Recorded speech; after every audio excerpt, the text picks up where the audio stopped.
What's going on, paisanos? V here, coming at you with another market watch. Today, guys, we have a couple of cards here, some which, we're speculating, looking at the new Cyber's Water Archetype coming out, speculating based upon other cards happening in gold format that's going up in value, just all over the place in the market. But before it begins, guys, I just want to say, if you have any questions, please type in hashtag Q4V at the end of this video, and I'll answer your question at the end of my next market watch. And if I don't answer it, just type it in again. And since you're down there already, hit the like button, subscribe, and notification bell. Alright, guys, so the first card up is Draco Net. This card actually is seen play, I believe it's in Thunder Dragons variants.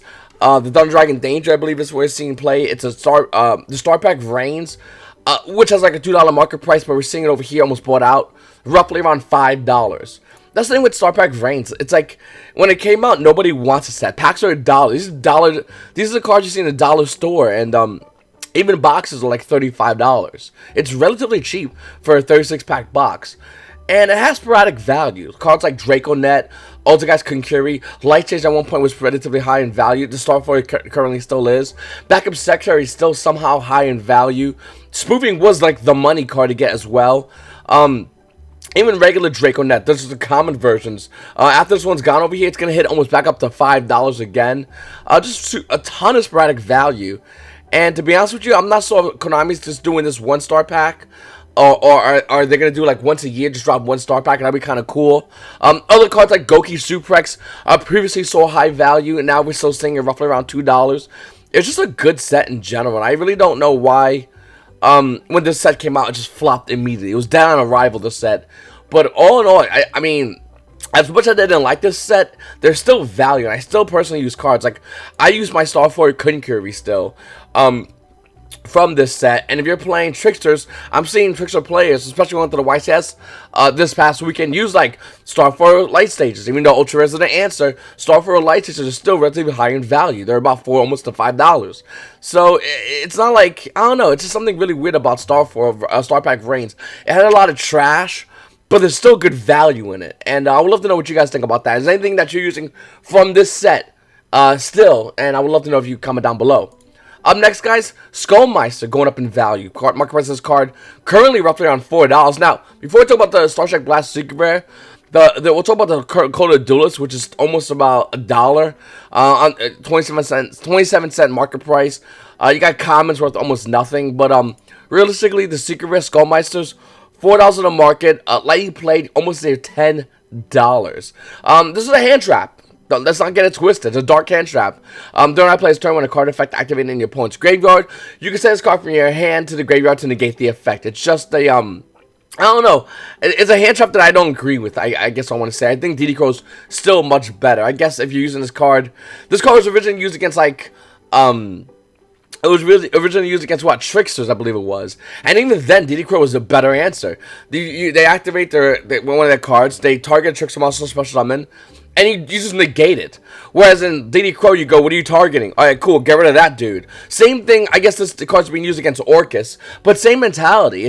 They remove Skeleton, they target, let's say Dingirsu, and you're like, cool, Dingirsu, okay, DD Crow that dude. Get him out of here. And no more Dingirsu. You know, so even though I like this card, I love the artwork of this card, I just don't agree with this card as far as its high price point. If you're looking to play this card, just play DD Crow. It's just a better card.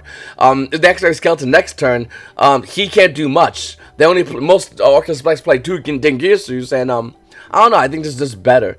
Once again, I'd like to know what you guys think in the comments section down below. But market price is $9, and it quickly goes to $13 for this card. Then we have Murmur Abyssalaxia. Market price of this card is roughly around 78 cents. It's around that price point, under $1 for this card. And to be honest with you, I'm really shocked this card's kind of low. I think it's a pretty good card. There's 88 price listing, so there's a lot of them in the market. But I just think that Water has a chance of becoming meta. And I'm going to be surprised with the new Water stuff coming out in, I believe it's the next set coming out in July. That we see Water as a meta deck. Water's always been a shotgun deck. It's always been, if you have a small field or no field, it's game. And it doesn't take much for that deck to just smoke you on one turn. And I'm really shocked that this card actually didn't go higher in value. I still think it's a great card. I'm trying to get, I have one of these, I want to get like 3 of these, but I really do think everyone should have a place on one of these cards because they're so cheap right now. Then you got other cards like Totally Awesome, the Secret Rare from Invasion of Vengeance, original print. Market price has this card roughly around $14. And then we're seeing One Lightly Played at 11. Unlimited, almost near 12s, and then the next near mint first edition is almost around $12 as well. So it's kind of hovering right now. And if you're looking to play, I keep forgetting the word archetype. Anyway, if you're looking to play that, this is the one of the cards you're definitely going to want to need. And you got the 2017 Megatin, which is the same thing as a Secret Rare, but just different printings.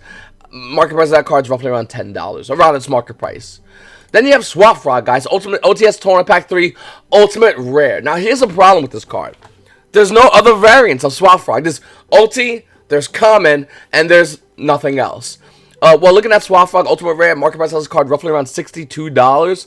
And then when you go over here, you got one over here for about $56. After that, it hits right up to $70. You're blinking 70. Higher than its current market price. So yeah, 56, and after that, $70 Swap Frogs. Hopefully you guys have yours if you need it. Like I said, I don't know if it's needed at all. I personally have this because I like to play Mermos. It's one of my deck cards. But yeah, I think this is a really expensive card. The common ones are still kind of expensive too, by the way. Common Swap Frogs are $2 in the market. And then you go Unlimited, like you played, they're about $2. And when we get to first edition, they're hitting almost near $3 for a common. But it's a damn good looking common where you compare it to paying $70 for the, of the same card, just Ultimate Rare, which is definitely a lot nicer. Cyber Emergency is a lot of money, like a lot of money. And it's been a lot of money for a while. Market price of Cyber Emergency is about $21. And then we're seeing it, okay, that one's in the corner, near mint, it's almost near $21. And someone asked me the other day, why is it so high in value? Well, Cyber Dragon players remind me of younger hero players. Where younger hero players doesn't have the wins. Now we're starting to see Cyber Dragon players have the wins. But they still love the deck and they would buy it out. And they would hold certain cards, especially solo print listings. Well, now the Cyber Dragons, whether it's regular Cyber Dragons or Cyber Dragon Orchids, is starting to see meta play. We're seeing cards like Cyber Emergency and other Cyber Dragon cards actually had meaning to their value. And whereas before, we really just didn't see it. Well, looking at Cyber Emergency, it also came out as a solo print in Battle's Legends Relentless Revenge. The sale wasn't really open as much. Market price of that card is $20. It is the most expensive card in the set for $20. So, for the most part, Yu-Gi-Oh! Players didn't want to buy in Relentless Revenge booster boxes. That is, of course, until we started seeing Fog Blades go up to $10. Now they're about $8. Reincarnation go up to $10. You see, still seeing the market price. They're around $8.50. 75 been boosted in Gospel Shadow. At one point, it was $35. Now it's $6. Schoenberg, when the set first came out, was around $30. Now it's $7. The value in this Battle's Legends, and that's one thing to note for Battle's Legends sets. We're seeing, when they first come out, they have a set price point. Okay?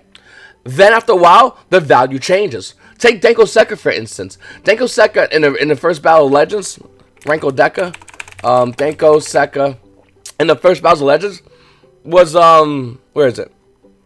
Here it is. It was like $1. It was like $1.75. You go back to my old market watches and watch it. Literally, we talking about Denko Sekka and how I think it's an amazing card if it wasn't to be hit by the ban list. Well, looking at it right now, besides this was one guy who has at an odd price, Denko Sekka is roughly around $6. Little under its $7 market price, but still way above its initial price point of like $1 to $2 when it first came out. I believe it was like $1.75, $1.50. And then you got Battle's Legends also having cards like Double Evolution Pill, a card in which was like $1, and now we're seeing it almost near $10.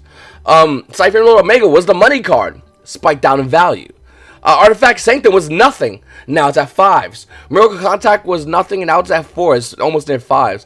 Minerva was the money card. It was like the card you wanted. Originally at Nationals that year, when the set was first dropped, Minerva was going for like 60s for Secret Rares. Now, what's going on with Minerva? She's $4. In fact, she's a good buy right now, actually, because she's really cheap.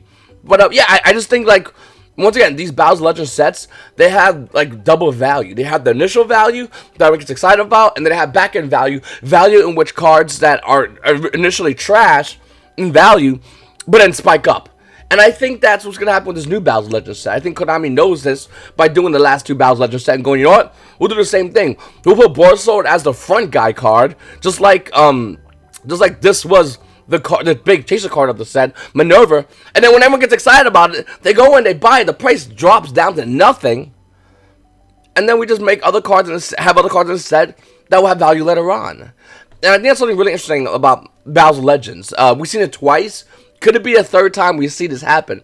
I'm going to say yes. I mean, you know, I wouldn't be surprised if this would happen a third time. What I'm trying to say is, even though the Megatales look really good, I'm more interested in Battles of Legends. I really want to know what's in that set. I want the spoiler. I want to know the chaser cards, obviously Borisword and Engage, but I want to know what else is happening with that set. I want to know the low value cards, because just like Denko Sek, a card in which I said when it was around $1 and change to pick up, I think there's going to be good chaser cards in this set. Cards you're going to want to buy and then set to put aside for a while. But it was almost up to a year we saw some of the value happen in Relentless Revenge. We're still seeing the original Battles Legends set show value, like Revenge, and I wouldn't be surprised if this new Battles Legends set has the same kind of time frame. So please keep that in mind when looking at Battles Legends set. I think it's a phenomenal set. Anyway, Fantastical Dragon Phantasme, and also Fantastical in its price point. Card maxed out roughly around 115 to 120 on some sites, averaging around 100 to 105 for forever. Well, now we're seeing something change. Market price of Phantasmes are about 99, but we're seeing unlimited versions at about 85. First edition versions are $87. And these are reputable sales. These guys were a lot of sales. $87 for Phantasmes. It's going down in value. Well, why? Simple. Nobody's playing the card besides Salamangreats. And to be honest with you, some of those Salamangreat players are opting not even to play the card. I think it's a so phenomenal card. I think the card has great potential. There's certain decks that fits them perfectly, and there's certain decks that just don't even want to look at the card. I think Altergeist winning Germany Nationals, wasn't it Bolsham? Germany Nationals also stunted this card's price because they don't play the card at all. It's just not needed.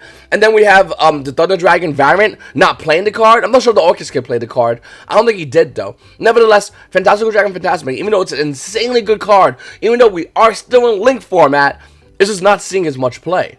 And the market, after seeing a weekend of this happening, even though Salamangreats is definitely a tier 1 deck, but not dominant tier 1 like it was when this card was a 3-up, a must-have, we're seeing it go down in value.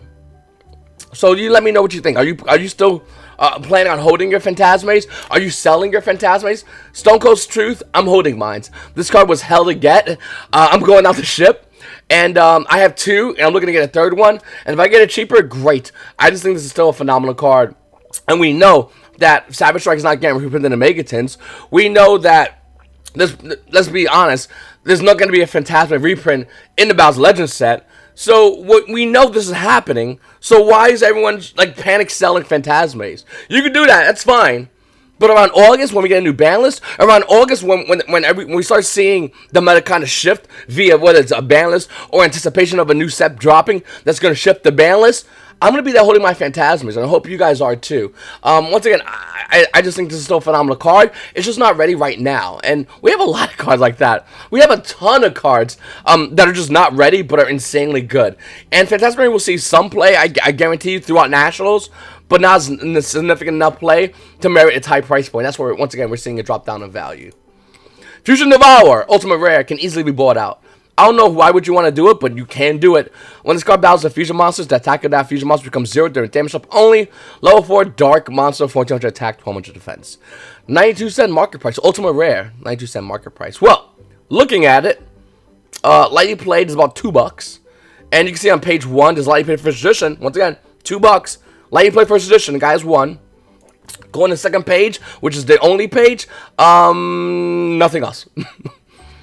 So, I'm not sure if anyone wants to buy into something, but if you buy Fusion Devour, there's like none in the market. Just throwing it out there. I thought that was pretty interesting. Then we have Solar Fusion, which has cards like Dangerous Tsuchinoko, a card in which price point is already taken in value.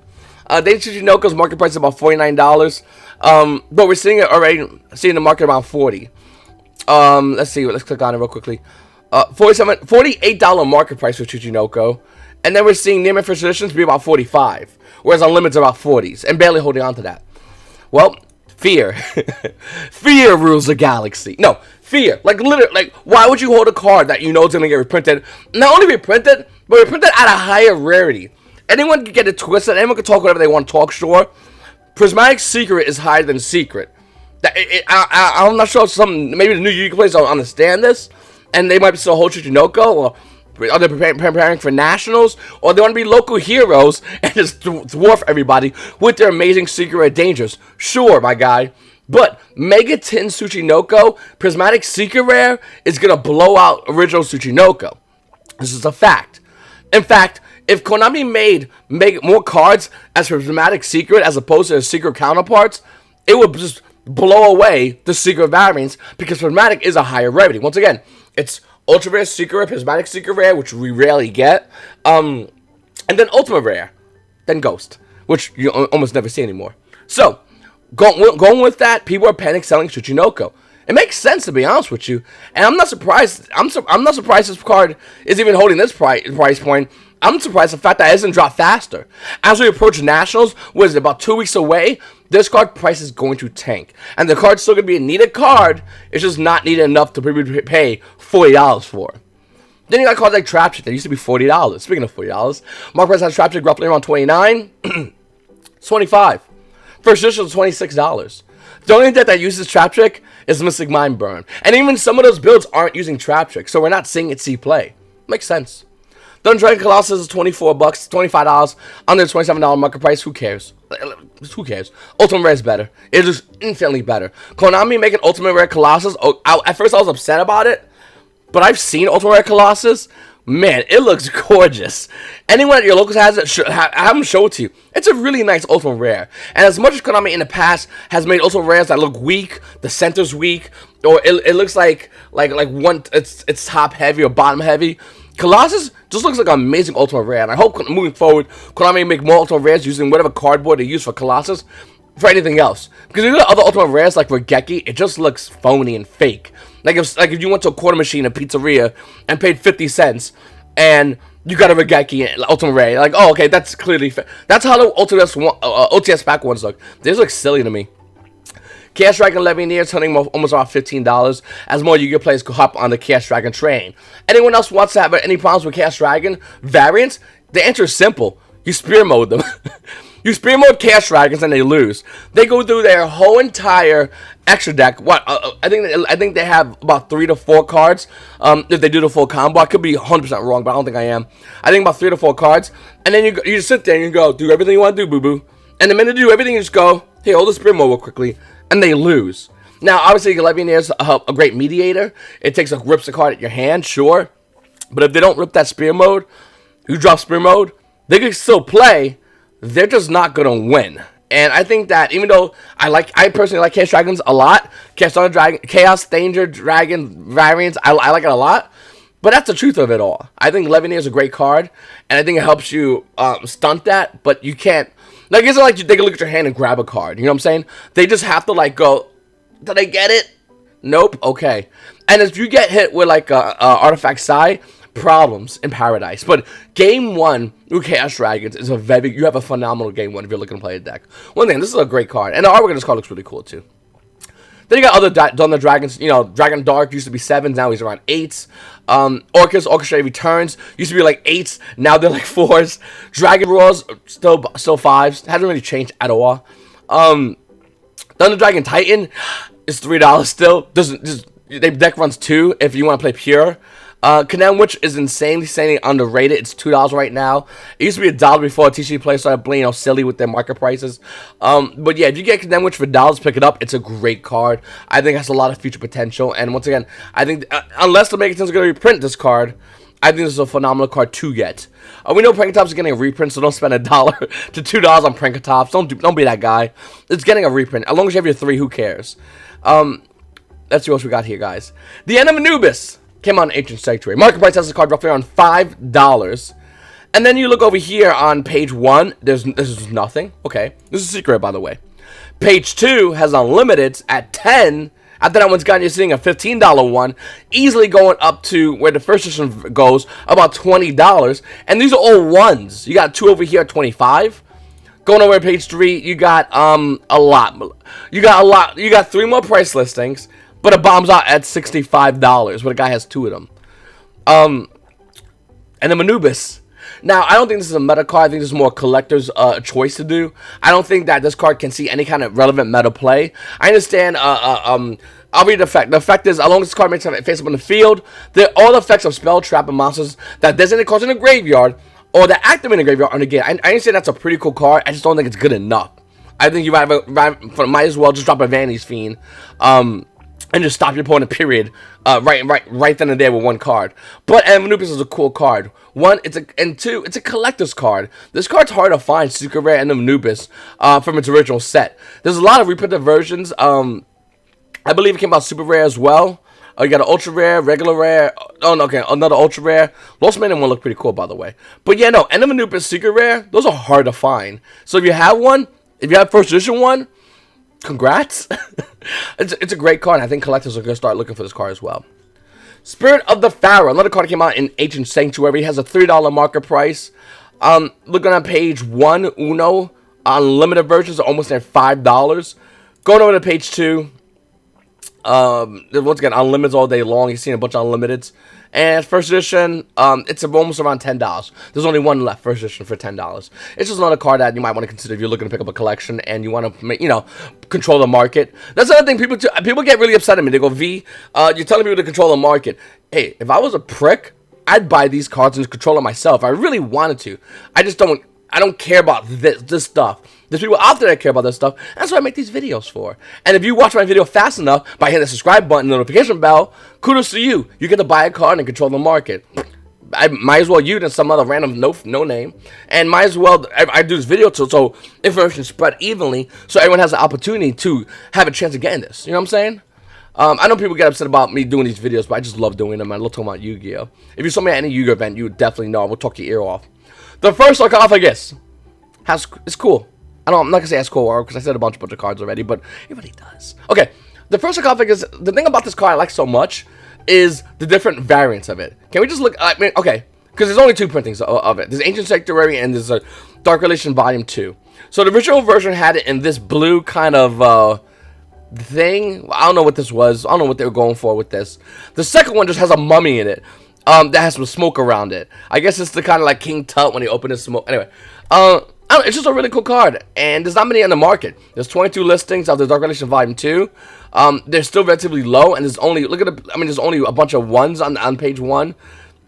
The guy has like 4 of them over there. There's not many. What I'm trying to show you guys, there's not many in the market in general. And I'm not sure if this is going to be a collector's card. I really don't know. I have zero idea. But I just like the variants of the two cards. I think that's something that's, once again, if you want to have a card for your personal collection, why not have these two? You can get a place in each of these, sure, but just one of each. I have one of each of these, and they look really. I think I have like actually a place at one of these, and then the other one just because it's different. But it looks really cool. All right, Gatling Dragon for you GOAT plays out there. That's right, you 4 that still play GOATs that have not played speed duels because you have max revenue GOAT decks, and you can't come to terms with selling that damn GOAT deck that's not supported for speed duels. That's still not supported. I think they had a side event in a YCS. I think I forgot. They were asking people and begging people and.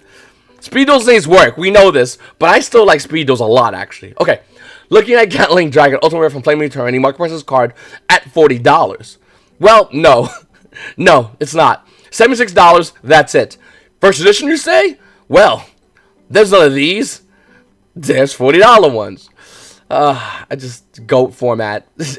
GOAT format just burns out random cards, and yeah, I don't know why. It's fun. I'll give anyone that. Anyone says GOAT format, it's not fun. It's fun. I still have 2 GOAT decks. So me and my best friend, when I visit him, we play GOATs because it's fun. Play with GOATs. But Gatling Dragon. At being that this high price point, and this is what like the big turnoff is for GOATs, for me personally, as far as like max, because I love max raring decks, I'm never gonna do it. I'm never gonna buy Metamorphosis, a card in which super rare is $219 in the market. But is it really though? Really though? No, it's not. There's about $400 for Metamorphosis, and the reason why, because a bunch of pricks decided to buy out Metamorphosis, and they were giggling and snickering, and they were slapping each other's butt cheeks, and Konami not seeing the fact that if obviously, I'm not sure if they want GOAT to be promoted or not. Looking at the previous set releases and the previous OTS where we reprinted GOAT cards like Ultimate Rare Scapegoats that got limited, but somehow is still good in GOATs because GOATs. They haven't reprinted Metamorphosis at Super Rare or even Secret Rare or even Prismatic Secret Rare, or even make an Ultimate Rare Metamorphosis and say LOL to idiots who have $400 Metamorphosis cards. I don't understand why, but in a way I do. I mean, if you're Konami, would you really promote GOATs? I mean, yeah, you'll sell some of the GOAT cards, but do you really want to promote it? And I don't think you would. I think you would want to work on speed duels because it's a format that, in my opinion, is going to expand.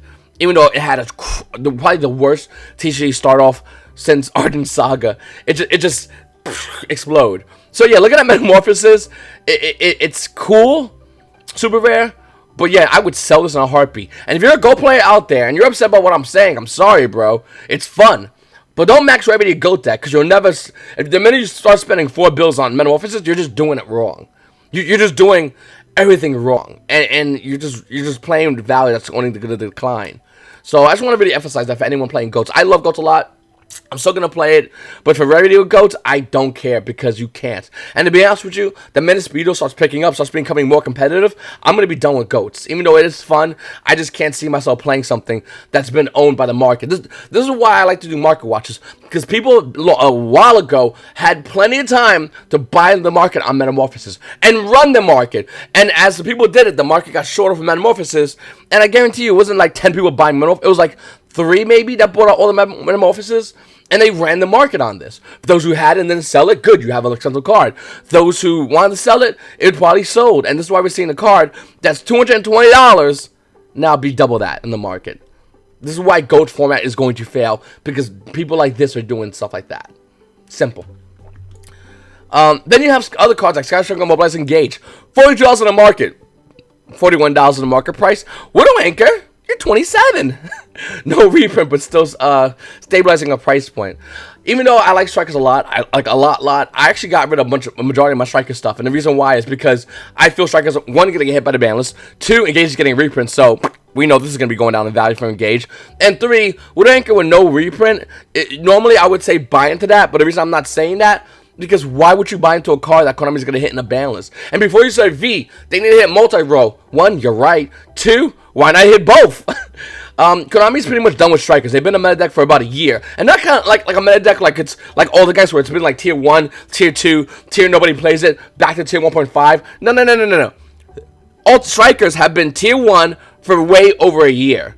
They're gonna get hit and they're gonna die, most likely on this ban list. It's amazing Tricksters last that long too. But then once again, Tricksters are like Geist. They're just sporadically on the meta tiers, whereas Strikers have always been tier 1. There's never a time in Yu-Gi-Oh where it's like you shouldn't play Strikers. That deck is dead. That's never fallen out of anyone's mouth. It's always been tier 1, and this is why it's gonna get slammed in the ban list. After Konami makes a reprint, it makes a lot of money off this foolish Yu-Gi-Oh players who get really excited about engages that they can play for about a month. Sorry guys, that's the facts. And the end of August, we're getting a ban list. This deck, I'm not sure it'll be dead, but it's gonna get slammed pretty hard. 1,000 Dragon from Metal Raiders. Collectors, anyone out there? Anyone? 1,000 Dragon from Metal Raiders. You would think, okay, V, how much is this card gonna bang me for? Well, if you want 1,000 Dragon from Metal Raiders, let's look. Oh yeah, you can only find first editions on the last page, and they start at $70. $70. Seriously. Go to page 10. No. Let's see any lightly played versions. Unlimited versions about 3s.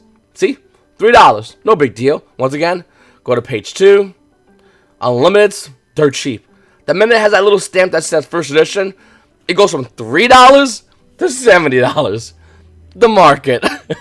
The main reason, obviously, is because of collectors. Collectors want old cards like this, and I personally have these old cards myself, and I really think that these cards are just great cards, and there's still so many more old school secret rare cards that are just worthless, that are going to be worth money. The minute collectors go through everything, they're going to move into other cards. Collectors are starting to go into the GX era, and I got a guy the other day, I think it was at the YCS, or maybe it was in one of my live streams. He's like, V, when are collectors going into 5Ds? It took years for collectors to get into the GX era. Now, even though the game's speeding up with the growth of new players in the game, I highly doubt collectors are going to be moving into the 5Ds era anytime soon. What it means is you have a long time to invest in that era where nobody's looking at it right now. Or maybe you don't, depending if the collector's watching market watches. But also, cards like 1,000 Dragon from Metal Raiders are still in dollar binders. These old school secret rares are gems. Find a first edition 1, it's $70 card that's in a dollar binder. Look all over. Go to actually a local vendor, ask one of your buddies. They might have these cards that are so expensive, but nobody's looking at them right now. And hopefully you guys go ahead and grab you some for yourself. Question of the day comes from Evil Nahil. He says, hashtag QVV, which current meta deck do you think will get hit? What's worth keeping? Meta deck wise, let's grab the Konami shotgun of I need to kill tier 1 so we can make room for tier 1 so I can sell more cards. That's a company model, by the way. If anyone thinks they're not, sorry, you're instantly wrong. Shotgun, get cocked the shot. Okay, so strikers, boom, they tier 2 if you're lucky. Maybe 1.5 depending on the player. Thunder Dragons. I think pure Thunder Dragons might actually survive the ban list. I really do. I don't think Konami's going to hit anything pure in Thunder Dragons. With that said, I do think Konami's going to inadvertently hit Thunder Dragons. What will it be? Well, I think the best way to hit Thunder Dragons, and sorry my Pendulum friends out there, is Guard Dragons. That's right, LP. Smack LP and Agripane. Those cards are busted. I need to do a bans video. I know I'm going to do one coming up soon. Even though it's like super early, I really want to get on top of this because there's so many good cards to talk about. But yeah, LP and Agripane, those are problem cards. Those kids are just not good. Salamagrates. Well, how do you hit Salamagrates? Oh yeah, you hit Sunlight Wolf by Salamagrates. Now, once again, if you're a Salamagrate player out there and you go, V, why don't they don't hit Sunlight Wolf? Why don't if they go, Sunlight Wolf, we're going to leave it alone? Well, what else can they hit? Well, glad you asked, guy who asks a lot of questions. Any Salamagrate monster. Literally, if you limit any Salamagrate monster, you cripple the deck. Will the deck die? No, absolutely not. But it would limit the deck's ability to play. The deck will have to modify the way it plays. And if it has to fight now to be at tier 1, where right now it's almost a shoo-in for tier 1. Orcus. How do you hit Orcus? Oh, that's easy. You just limit anything in the deck. Anything that says Orcus, you put to 1.